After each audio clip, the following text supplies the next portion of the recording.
صدق الله مولانا العظيم. معزز و مکرم سامعین میرے دینی بھائیوں اور بزرگوں،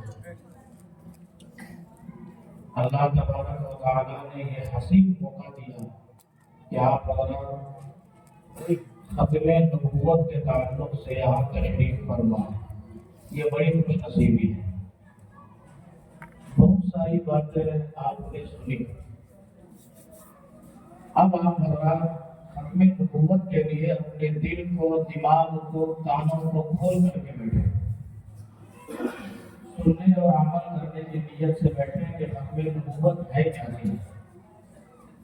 جس دور میں ہم جی رہے ہیں، کیا ہماری دنیا اور آخرت دونوں کامیاب ہو رہی ہے یا ہم سے کوئی مشکل ہو رہا ہے؟ ایسا تو نہیں کہ نمازیں پڑھ رہے ہیں، روزے رکھ رہے ہیں، سارا کام ہو رہا ہے لیکن کوئی فائدہ نہیں ہو رہا۔ روزے رکھ رہے ہیں، نمازیں خوب پڑھ رہے ہیں، حج بھی کر رہے ہیں، صدقہ خیرات مدرسے والوں کو، فقیروں کو، مسکینوں کو نہ جانے کہاں کہاں خرچ کر رہے ہیں۔ کہیں ایسا تو نہیں ہے کہ سب بیکار جا رہا ہے؟ کسی احساس کو لے کر کے بیٹھے ہیں کہ کچھ سیکھنا ہے، کچھ سننا ہے، کچھ سمجھنا ہے۔ سب سے پہلی چیز یہ کہ اللہ نے ہم سب کو ایمان کی دولت سے نوازا ہے۔ ہم نے ماں کے پیٹ سے یہ نہیں کہا تھا یا اس سے پہلے کبھی یہ نہیں کہا تھا کہ اللہ یہی پیدا کرنا۔ یہ اللہ تعالیٰ نے مناسب سمجھا، بہتر سمجھا، ہمیں اس لائق سمجھا کہ یہ مومن کے گھر میں پیدا ہونے کے لائق ہے اور ہمیں پیدا کر دیا۔ اللہ جہاں ہم پیدا کرتے تھے اور کیا ضروری تھا کہ انسان بناتے، کوئی جانور بنا دیتے، کوئی اور مخلوق بنا دیتے؟ انسان بنایا، نبی آخر الزمان محمد عربی صلی اللہ علیہ وسلم کے امتی میں سے بنایا۔ کتنی خوش نصیبی کی بات ہے، خوش قسمتی کی بات ہے۔ لیکن ہم یوں ہی بیکار نہیں چھوڑے گئے، اور ایسا نہیں ہے کہ بس پیدا ہو گئے، کھانا ہے، پینا ہے اور مستی کرنا ہے، چلے جانا ہے۔ وہ تو جانور بھی کرتا ہے۔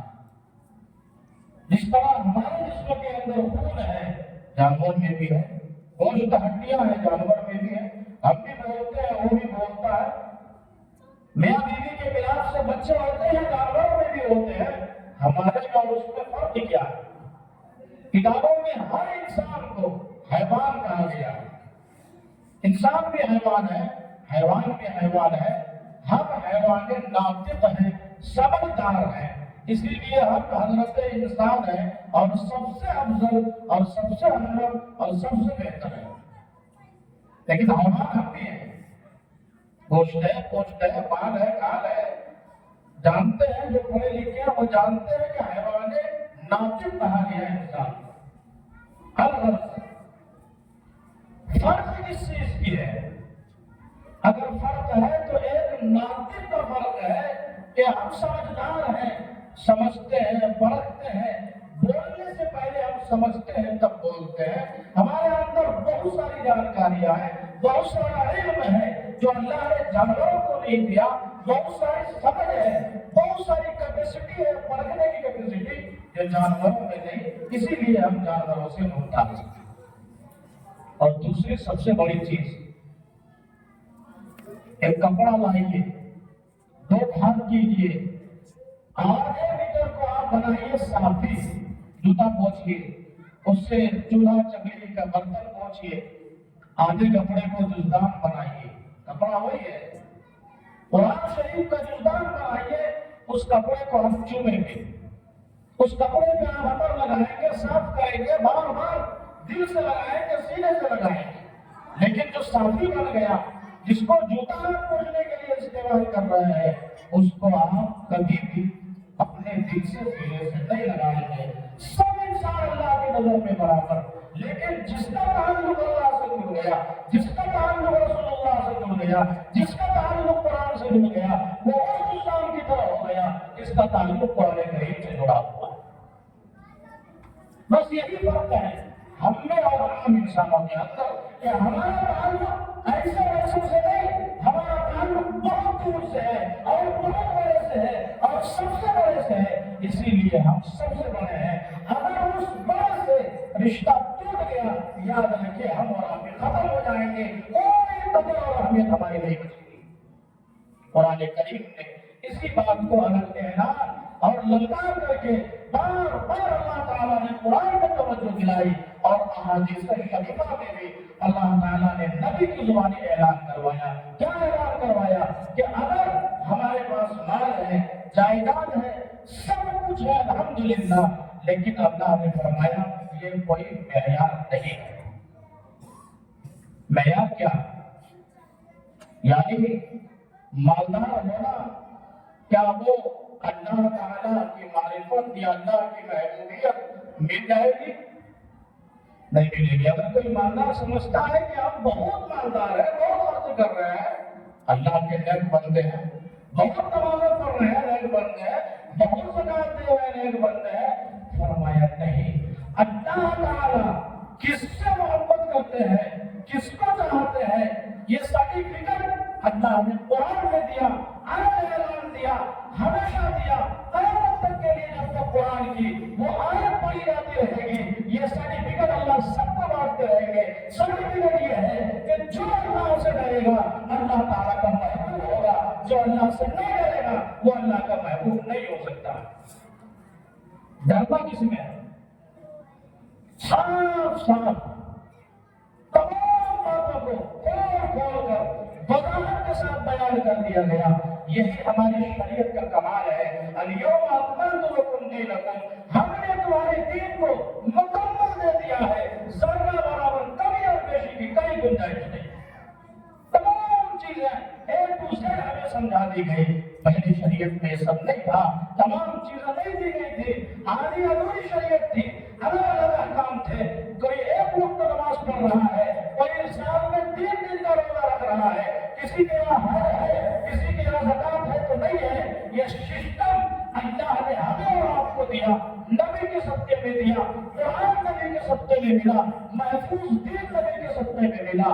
یہ تمام چیزیں ہمیں اور آپ کو دی گئی۔ اللہ نے اسلامی ہمیں اور آپ کو سمجھا، ورنہ یہ قرآن اللہ نے بڑی بڑی چیزوں کو دیا تھا، سنبھالنے کے لیے کوئی تیار نہیں ہوا، انسانوں نے اس کو اٹھایا۔ اور یہ وہی قرآن جس کی حفاظت کی مکمل اللہ نے ذمہ داری لی، مکمل گارنٹی لی، اور جس طریقے سے نبی آخر زمان محمد نبی صلی اللہ علیہ وسلم کا آج سے 1445 سال پہلے جس طرح قرآن نازل ہو رہا تھا، وہی قرآن اپنے تمام زبردست اور نقطوں کے ساتھ ایک ایک حرف محفوظ طریقے سے آج بھی محفوظ ہے۔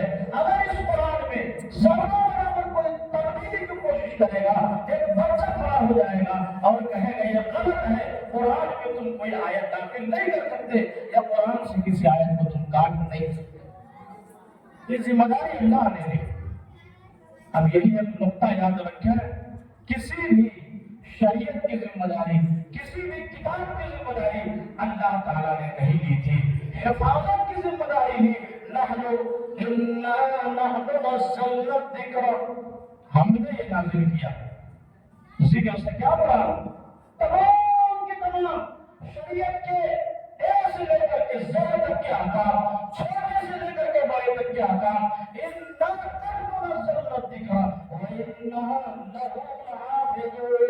ہم اس کی حفاظت بھی کریں گے۔ لام تاکید سے لگایا، لحافظون، اگر کہتے حافظون حفاظت کر لیں گے، لحافظون ضرور حفاظت کر کے دکھائیں گے۔ اور حفاظت کیسے کریں گے؟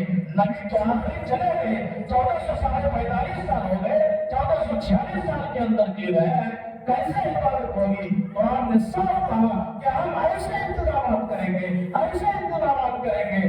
نبی کے ذریعے ٹیم تیار کرایا، صحابہ کرام نے پھر ٹیم تیار کی، اور انہوں نے پھر ٹیم تیار کی، اور انہوں نے پھر ٹیم تیار کی، اور قیامت تک کے لیے یہ سلسلہ جاری ہوا۔ اور انشاءاللہ ہر دور میں ہمارے اور آپ کی رہنمائی یہ علماء کرام کریں گے. کوئی فتنہ آتا ہے، کوئی برائی آتی ہے، کوئی بہائی آتی ہے، اس قرآن میں یا ہمارے اس دین میں ذرا برابر کوئی تبدیلی کی کوشش کرتا ہے، کچھ داخل کرنے کی کوشش کرتا ہے، کچھ نکالنے کی کوشش کرتا ہے، دین کا ایک سپاہی کھڑا ہو جائے گا، ممبر پر کھڑا ہوگا، جلسے میں کھڑا ہوگا، ایک مائک پر کھڑا ہوگا، آپ جہاں بلائیے کھڑا ہو کر کے صحیح دین آپ کو پیش کر کے آپ کے سامنے پیش کرے.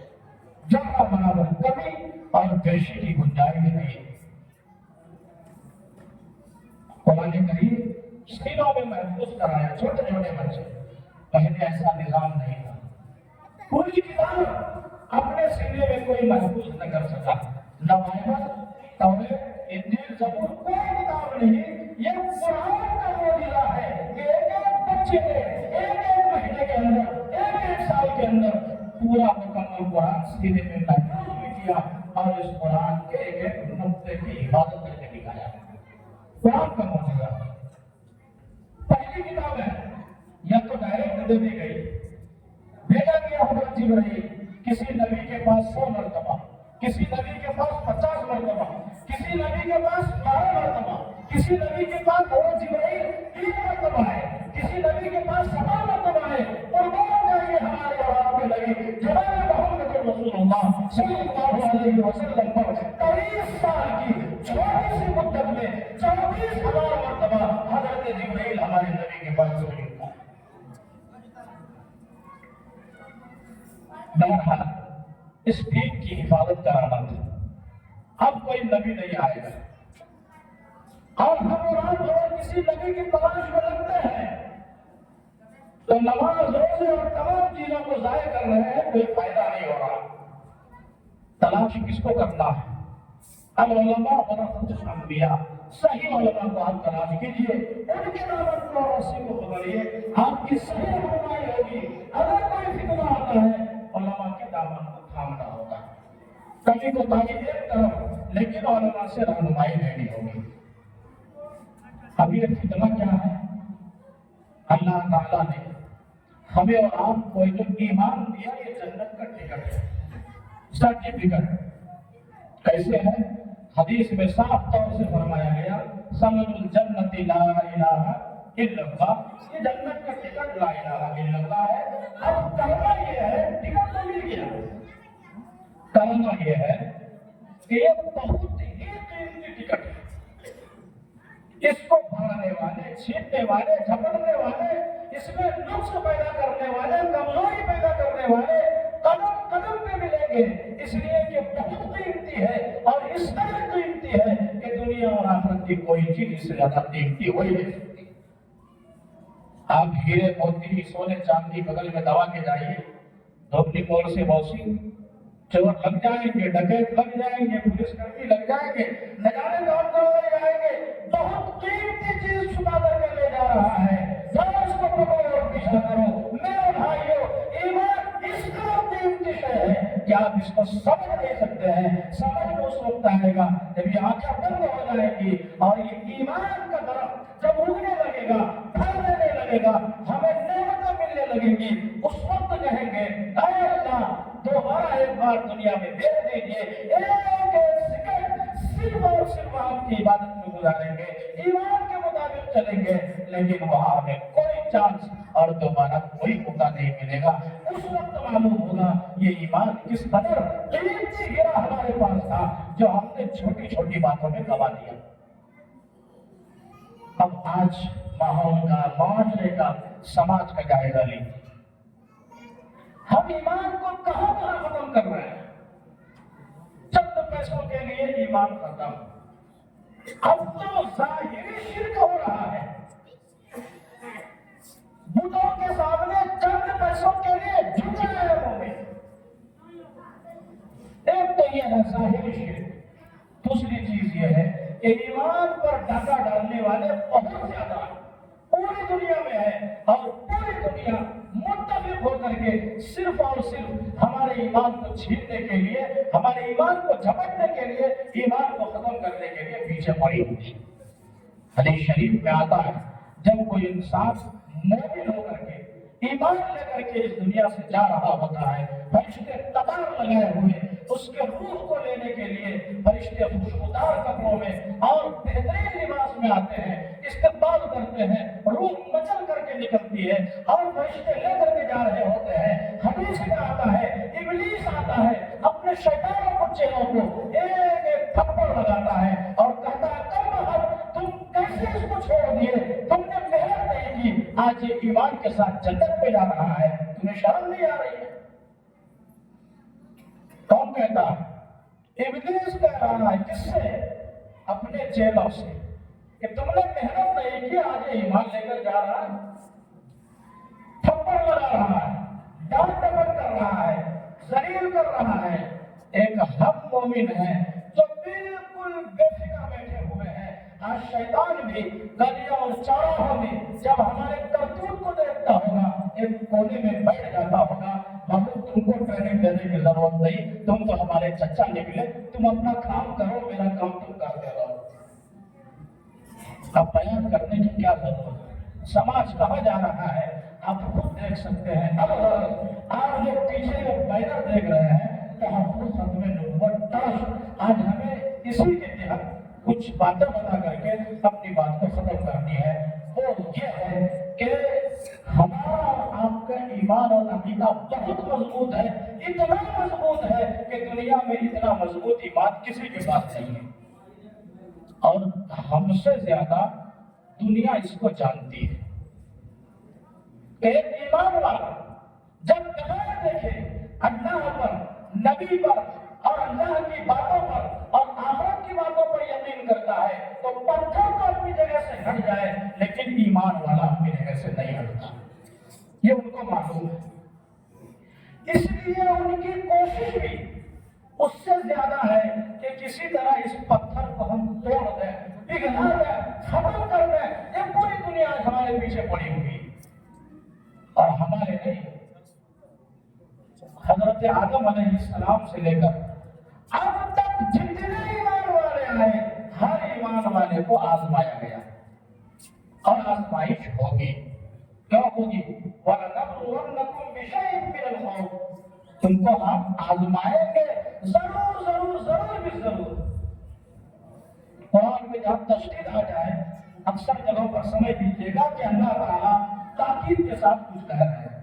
وَلَنَبْلُوَنَّكُمْ، اگر کہتے ہیں وَلَنَبْلُوَنَّكُمْ نہیں، وَلَنَبْلُوَنَّكُمْ لام کی تاکید کے لیے اور تشدید کے ساتھ بتایا، ضرور بھی ضرور ایمان والے کی آزمائش ہوگی، ہر جگہ ہوگی، ہر وقت ہوگی۔ کیوں ہوگی؟ تاکہ تمہارا ایمان نکل جائے، تمہارا ایمان سنور جائے اور تم اپنے ایمان کو سنوارتے رہو، اپڈیٹ کرتے رہو، ریفریش کرتے رہو، اچھی طرح پالش کرتے رہو اور اپنے ایمان کو بڑھاتے چلے جاؤ۔ اللہ تعالیٰ ایمان بڑھانے کے لیے یہ پالش کرتے رہتے ہیں اور صحابہ کے ساتھ بھی وہی ہوا۔ عبداللہ بن حذافہ سہمی رضی اللہ عنہ ایک صحابی ہے، مختصر سا واقعہ، پھر اس کے بعد آگے بیدر کے مطابق بات ہوگی۔ آپ کو بہت آزمایا گیا، رومیوں نے عیسائی کے بادشاہ نے پکڑ کر کے باندھ دیا، کھانا پینا بند کر دیا۔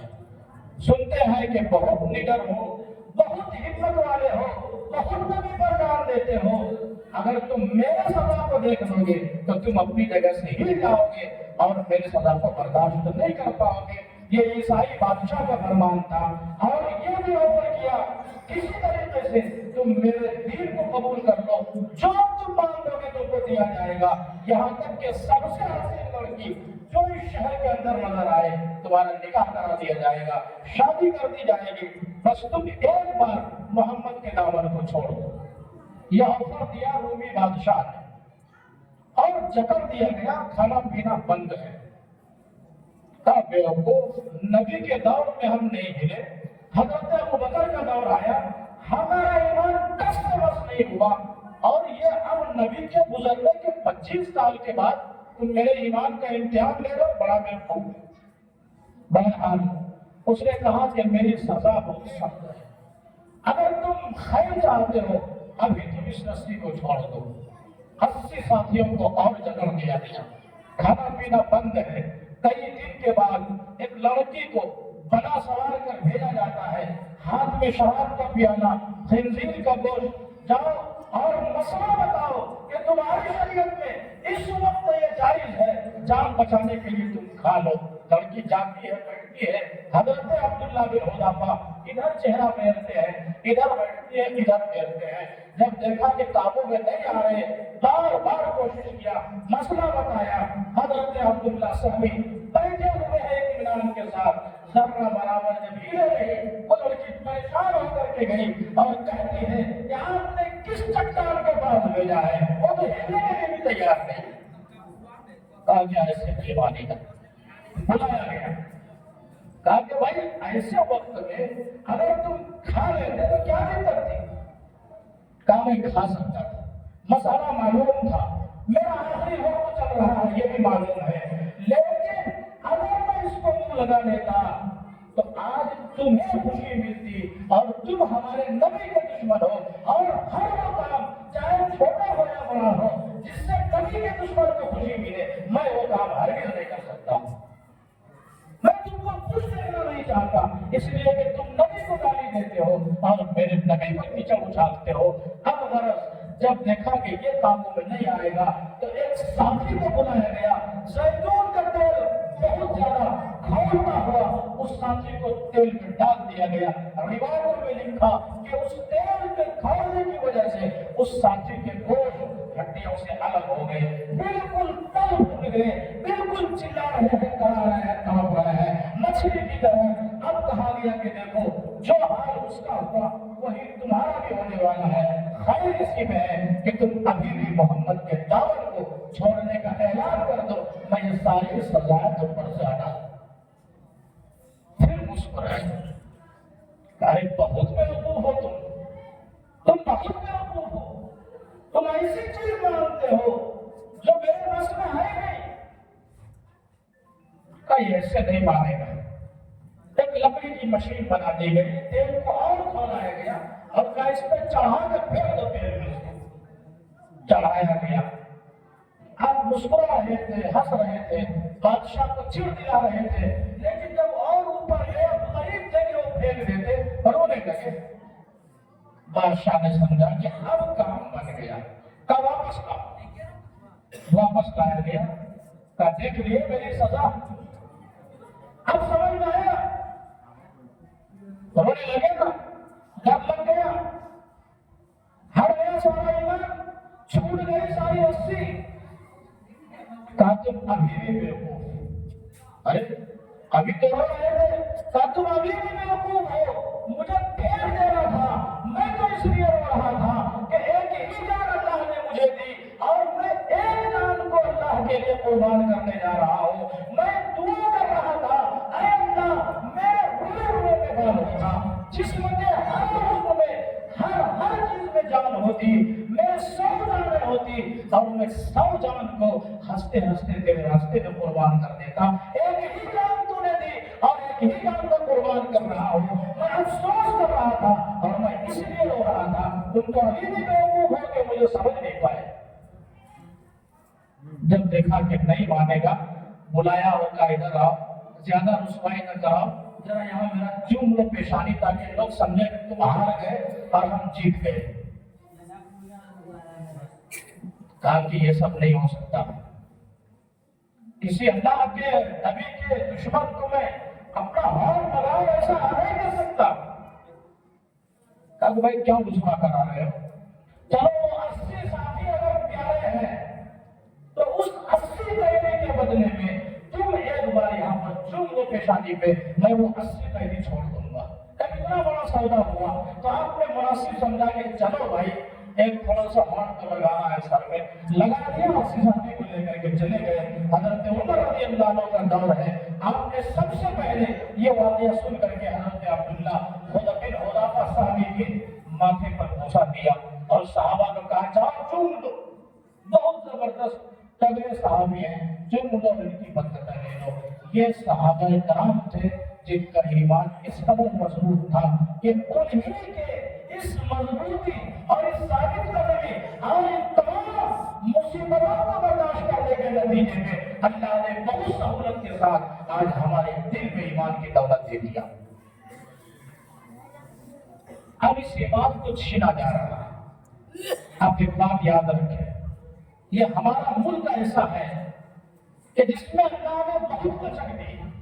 یہ ملک ہندوستان، یہاں سے چاہے کوئی فتنہ اٹھے، چاہے کوئی تحریک اٹھے، پوری دنیا میں آنن فانن بھی تحریک عام ہو جاتی ہے. تبلیغی جماعت اس کی مثال کہ ایک تحریک اٹھی، اللہ کا ایک راستہ مدرسے کی شکل میں چلتا پھرتا ایک مدرسہ، ایک بنیاد پڑی اور پوری دنیا میں پھیل گئی. جس طرح دین کا کام ہندوستان سے جب شروع ہوتا ہے پوری دنیا میں پھیل جاتا ہے، اسی طرح جب کوئی فتنہ ہندوستان سے اٹھتا ہے تو وہ بھی پوری دنیا میں پھیل جاتا ہے. یا کوئی باہر کا فتنہ ہو تو وہ بھی ہمارے یہاں بہت جلد ایکسپٹ اور قبول کر لیا جاتا ہے. اب کئی فتنے آئے، انہی میں سے ایک یہ فتنہ ہے جس کی آج ضرورت پڑ رہی ہے بینر لگانے کی. آج 10 لاکھ سے زائد آپ کے ملک میں، شہروں میں، بڑے چھوٹے ہر شہر اور دیہاتوں میں بھی مولانا کے لباس میں، آپ کے تبلیغی جماعتی بھائی کے لباس میں آپ کے گھر تک آئیں گے، آپ سے کانٹیکٹ نمبر مانگیں گے، آپ کے گلیوں میں آئیں گے، آپ پہچان نہیں پائیں گے، آپ سے دوستیاں کریں گے اور دھیرے دھیرے اچھی اچھی باتیں بتائیں گے. آپ کہیں گے بہت اچھی باتیں بتا رہے ہیں. دھیرے دھیرے آپ کو ان باتوں تک پہنچائیں گے کہ جب ظلم سے دنیا بھر گئی، اب ضرورت ہے کہ کوئی مہدی آ جائے جس کا تذکرہ حدیث میں ہے. اور سنیے، وہ مہدی آ چکے ہیں، اب ان کے ہاتھ پر ایمان لے آؤ. اس طرح کی جھوٹی باتیں آپ کو آ کر کے بتائیں گے اور آپ کا عقیدہ خراب کرنے کی کوشش کریں گے. اب کہیں گے یہ سب کیسے ہوگا؟ 10 لاکھ سے زیادہ اس ہندوستان کا آنکڑا کہ یہاں ان کے ہاتھ پر بیعت کر چکے ہیں، ان کے ماننے والے اور فالوور پورے ملک میں گھوم گھوم کر کام کر رہے ہیں. جب دیکھا، ضرورت کو محسوس کیا، میں جا رہتا ہوں بیگوسرائے میں، وہاں بھی کئی سارے بندے خود جہاں رہتا ہوں اس جگہ پر 2 بندے ہیں جنہوں نے ان کو مان لیا، مہدی اور عیسیٰ.